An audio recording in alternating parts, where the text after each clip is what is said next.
All right, man. Well, thank you so much for taking some time out of your busy schedule, Oliver Tree, man. It's so great to virtually meet you. It's the pleasure is all mine, Maui. Thank you so much for making time. So grateful for everything. I love, love, love Portland. One of my favorite places in the world. So it's a pleasure. Well, it's going to be great to have you in the Northwest. I know you just announced a new tour. You're going to be in Seattle in February. So, it's not that long of a drive for us to go up there in that area. But, congratulations on everything that's happened to you, the success, the incredible energy that you have, and watching those videos that you direct. You come up with these crazy ideas. Like I know you're a performer, you're director, producer. Like, do you edit those videos as well, and like kind of like those like crazy funny and awesome ideas that you pull off in those videos? Yes, I do. I have other people who do the grunt work of the editing, but I work through the beginning, phase one of conceptually writing the idea, and then moving all the way to the finish of the product. So my hands and fingerprints are all over that. I have an amazing team. There's an army of people it takes to make film. So it's not a single solo mission, but yes, I am there from the start to finish, assuring that quality as much as I can, trying to get the perfection as close as I can see it in my head. And I'll tell you, it's never even close to what I'm seeing up there. So whatever I get is only half of what I see in my head. So if you don't like it, nor do I, because you should have seen how I saw it. Totally. Well, your song "Life Goes On" is huge, climbing the charts. It's big. It's number 3 at least now on TikTok, which is just TikTok is just taking over the world, and people redoing videos to that song and stuff like that, which is hilarious and brilliant. Their takes on it using your song, which is awesome. You also have a new album coming out early next year, which is just fantastic for more music. So it's obviously coordination with the tour, right? Well, we'll see what happens. I just was in the Middle East for the last month trying to finish this new album, Cowboy Tears.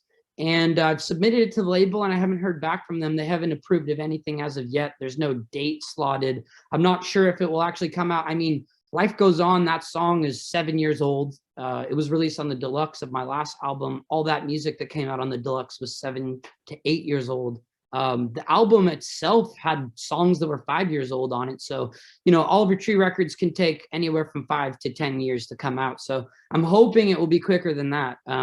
Right now, I shared a little snippet of the album to the fans and they were not liking it. They don't like my country music. They said, you can keep the album. I said, hey guys, I made this for you for the last year or two, and this is how you're going to respond. Maybe I shouldn't give it to you. Maybe you're not even worthy. And we'll see if the fans want it. Maybe it will come out. Maybe it will just sit on a hard drive. We don't know. I mean, do you like kind of all the genres of music? And that's, you want to do it for the fans somewhat, but you got to do it for personal reasons too. You got to have that passion in what inspires you, right? Yeah. So I don't listen to music. I don't have iTunes. I don't have Apple Music. I don't have Spotify. I don't know what's happening in music. So that's why a song like Life Goes On can come out 7 years later and be way bigger than it would have been if it came out when I made it. So I try to be, 5 to 10 years ahead of the audience. And I've found that ignorance is bliss when it comes to making music. Hopefully I could release some of these songs from the vault in 100 years post Mortius, after I'm long gone, and it will still resonate as much or maybe even more with the future. Yeah. Well, I definitely think your other song, Love the Internet, is definitely, the internet song, I love it. And I feel like that is a song that a lot of people can resonate, like you're living in a meme. And then the video itself, the way you guys edit that and, do the roller coaster scene, the Mortal Kombat fight and everything like that, brilliant. I mean, I'm a big 90s fan, and like those type of games and those type of graphics and stuff is something that I really connected with on a personal level, but I thought that was brilliant. Thank you so much. So Yeah, I went to Russia for 4 months.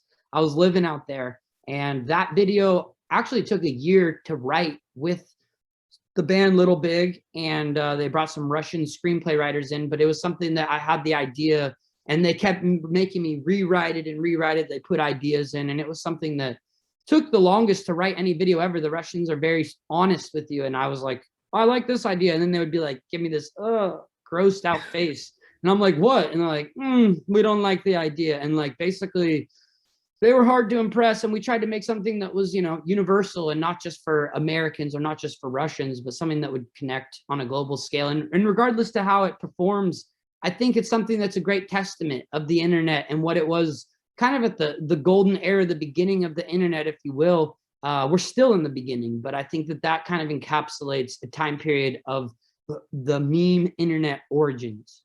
Yeah, definitely. I agree. I love the whole video, the message, the song, all that stuff. So it's one of my favorite songs of yours too, so I appreciate that. But because of COVID and a lot of people are been on the internet for the past 20 some months, just because, things are still shut down in a lot of parts of the world or the country. Like on a personal level, like what is something that you miss most of all pre-COVID? Like, is it going out and just like maskless, being out and with friends, or tour, or performing in front of people? Like, what's the thing you miss most? It could be something very simple as just going to a movie theater and not being scared of someone coughing next to you. Well, I'll say this: as much as I love and hate touring, it's something that I have mixed emotions about. Connecting with the fans, spreading the art around the world, that's something I miss dearly, and it's made it very complicated to be able to do what I wanted to, especially with the last album, Ugly is Beautiful, came out in the middle of the pandemic. All my touring got canceled. I had a world tour planned for that. So, that was painful that I couldn't share the art with the people, because that's really how the music gets out there, is touring. And I didn't have a chance to properly do that. So I'm working on doing a Cowboy Tears world tour, and I'm hoping that that won't get shut down either, because I think it'll be very special. And, I'm working on trying to hit every continent, but we'll see about Antarctica. So, so what about? I read during your tours, you're like a full stage performer, but you bring in. I just read. I haven't seen like a video. Like you bring in wrestling. Yeah, well, basically, I have this love-hate relationship with my band members, and some nights, and I'm not going to say every night, but a lot of them, we get into some scuffles on stage. Some of the guys won't rehearse, and they'll mess up some notes, and I'll kind of come after them, and then these guys, they'll swing back at me, and we have some pretty heavy-duty wrestling matches on stage, some fights.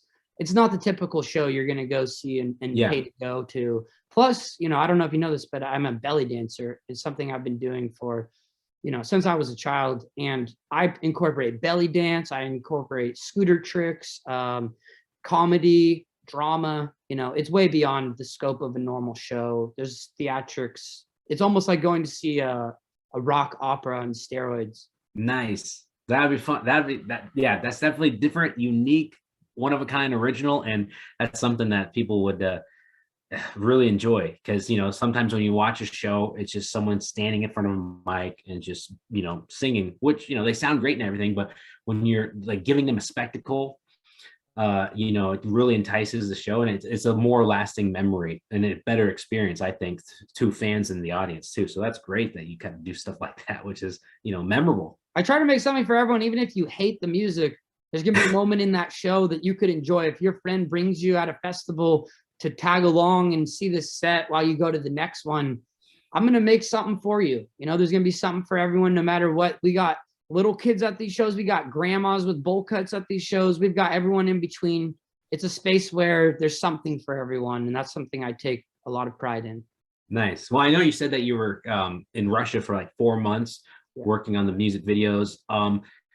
During the pandemic, you're working hard at your craft, but sometimes you probably have a lot of free time, whether watching TV, binge watching shows, maybe. I know you don't listen to the radio or you listen to music too much, but like, is there any new hobbies that you've picked up during COVID, cooking or anything like that? So I wrote 2 screenplays for feature films that I plan to direct. So that's been my main focus. That was initially why I retired. And then I realized, I had an idea, but I really realized how long it takes to get the funding. So I dabbled in music, just for the sake of the fact that I love making music so much. It's therapy for me. But I've been working on these movies, and that's going to be my long haul game. I'm just doing this music thing to build up an audience so that I can switch over and make feature films, direct them, write them. I don't have any interest to be an actor, although in my music videos, I'm in them so that I can get the funding to make these videos, short videos that cost insane budgets, hundreds of people on a film set. I get to orchestrate it and bring it to life. So it's been my film school doing music videos, and I'm just training so I can really get on the feature train wagon. Is there any type of genre that you love doing? Like the screenplays that you're doing, is it a genre specifically? I don't see genre being relevant in the future of music or film. It's going into fusion. So the movies that I'm writing, they have a wide range of emotions that one would feel. There might be a funny moment here or there, but really thriller, drama, coming to age, love stories. I wrote one that's more for kids and families, and one that's, NC-17, very raw. So I'm exploring my range and dynamics as a screenplay writer, but I'm going to do all of the above, mix it all Nice. together. That'd be great, man. Well, I'm looking forward to the movies for you, but of course, your next album, which you're currently working on next year, hopefully, and of course, the tour. You're coming up to Seattle in February, so looking forward to that. And I know all of our listeners are too. So I really appreciate your time, and man, congratulations on the success and everything. It's nice to see your work that you did so long ago really come to fruition and really, get exposed and just really just boom right now. Well, thank you so much, man. It's so mutual. And without people like you who are helping get this music out to the world, it's nothing. So I want to thank you from the bottom of my heart. Thank you so much, Oliver Tree. Thanks so much for your time, man, and hope to see you again in the future very soon on your tour in February. Thank you. Come on down. Let's have a little brewski, brother. That's right. I'll keep in touch. All right, man. Have a great day. You too.